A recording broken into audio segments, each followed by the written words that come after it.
नमस्कार किसान भाइयों, ग्रेप मास्टर यूट्यूब चैनल में आपका बहुत बहुत स्वागत।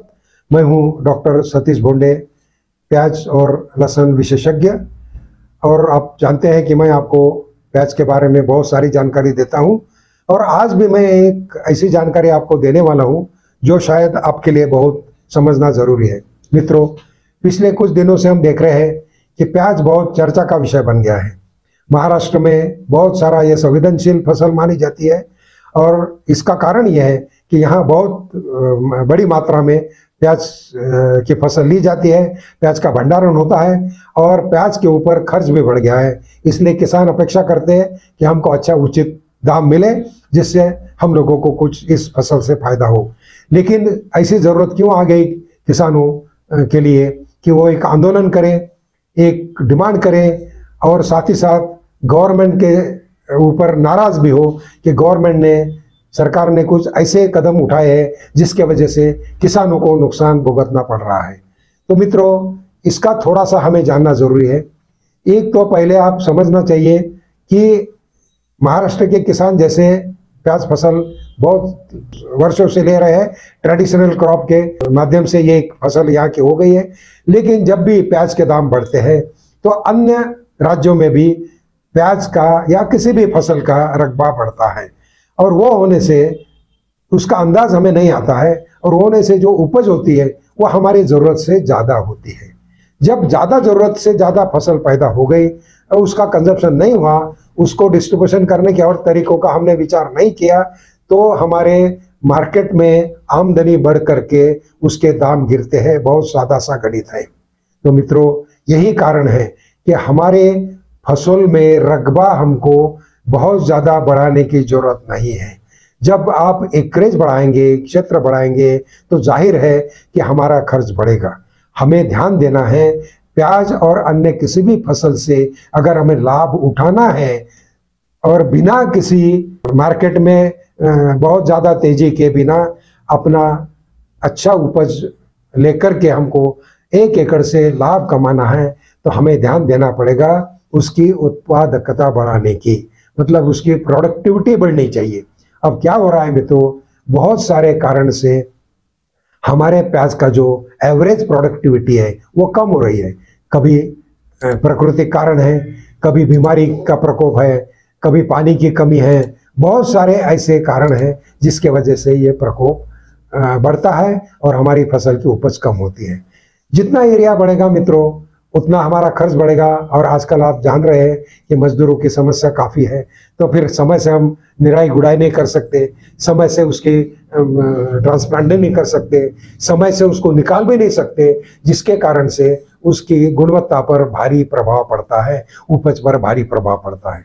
तो मेरा अनुरोध है सभी किसान भाइयों को कि आप एरिया न बढ़ाते हुए आप कोशिश करो कि बचे हुए एरिया में या तो दूसरी फसलें लें या आप उसको खाली छोड़ दें, लेकिन प्याज का क्षेत्र कुछ थोड़ा कम कीजिए और जो 4 एकड़ से आपको उपज मिलने वाली थी वो 2 एकड़ से आप कैसे मिला सकते, इसके ऊपर प्रयास कीजिए। जिसके लिए हम आपको समय समय पर जो जानकारी देते हैं, खाद का प्रयोग कैसे करें, पौध संरक्षण कैसे करें, अच्छा बीज कैसे लगाए, उसकी कटाई के उपरांत क्या उसकी केयर करें, ये सारी चीज़ों का आपको जानकारी हम देते रहते हैं। उसको आप ध्यान से देखते रहिए, उसको अपनाते रहिए और अपने फसल से लाभ की ज़्यादा प्राप्ति कर सके।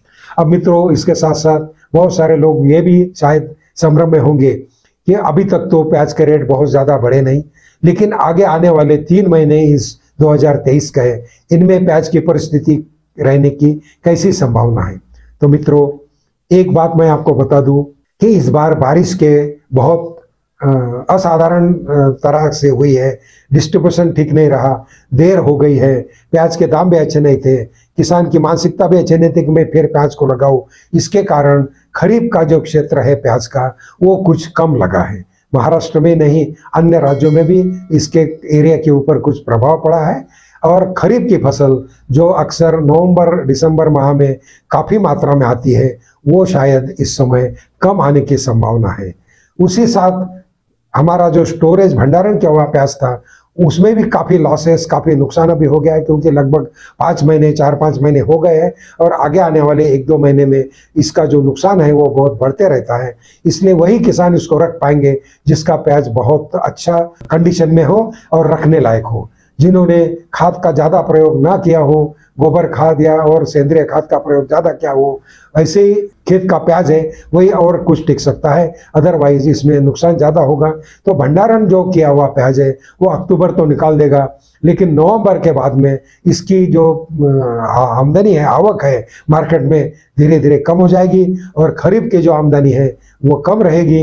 इसलिए कुछ सप्लाई और डिमांड में गैप आने की संभावना है, जिसके कारण जिन भी किसानों को अभी प्याज की फसल है वो ध्यान से अपने फसल का रक्षण करें, उनको खाद दें अच्छी तरह से, उनको कुछ बायो स्टिमुलेंट्स का भी प्रयोग आप कर सकते हैं, उनको जो समुद्री शैवाल है उसका प्रयोग कीजिए, जिससे हमारे फसल की रक्षा, ये जो क्लाइमेट चेंज है, वातावरण में जो बदलाव आ रहे हैं, जो बहुत सारे अजैविक तनाव हैं, उससे आपकी फसल बचे।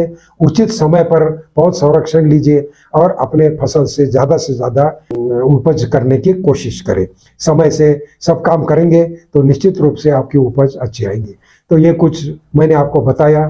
जिन किसान भाइयों का प्याज है अच्छी सुस्थिति में है, बहुत अच्छा है, रख सकते हैं, तो वह ज़रूर आप भंडारण में और उसको कुछ दिन तक रखिए, आपको अच्छे भाव का इसका फायदा मिल सकता है। और जिन लोगों ने अभी खरीफ में प्याज लगाई है उन लोगों को यह सुझाव है कि अपने पौधों की अच्छी तरह से केयर करें और आपके अच्छी आमदनी होगी तो आगे आने वाले दिनों में दिसंबर तक, इतना ही नहीं जनवरी तक भी आपको प्याज के अच्छे रेट मिलने की संभावना है।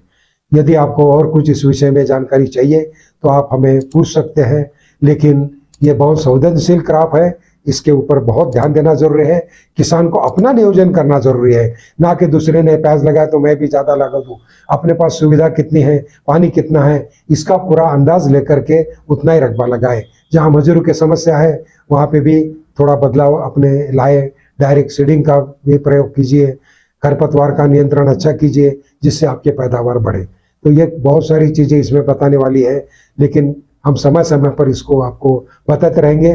जब आप हमें कुछ पूछेंगे कि हमारी ये समस्या है, इसके ऊपर हमें जानकारी दीजिए, क्योंकि समस्याएं बहुत होती है और हम ऐसे बताएंगे तो हो सकता है कि आपकी जो सही समस्या है वो छूट जाएगी। तो आप आपकी समस्या अगर हमें बताएंगे तो हम आपको और अच्छा मार्गदर्शन और अच्छी जानकारी दे सकते हैं। यदि आपने ग्रेप मास्टर यूट्यूब चैनल को सब्सक्राइब नहीं किया तो तुरंत सब्सक्राइब कीजिए, ग्रेप मास्टर ऐप को भी डाउनलोड कीजिए और हमें आपकी सेवा करने का मौका दीजिए। धन्यवाद।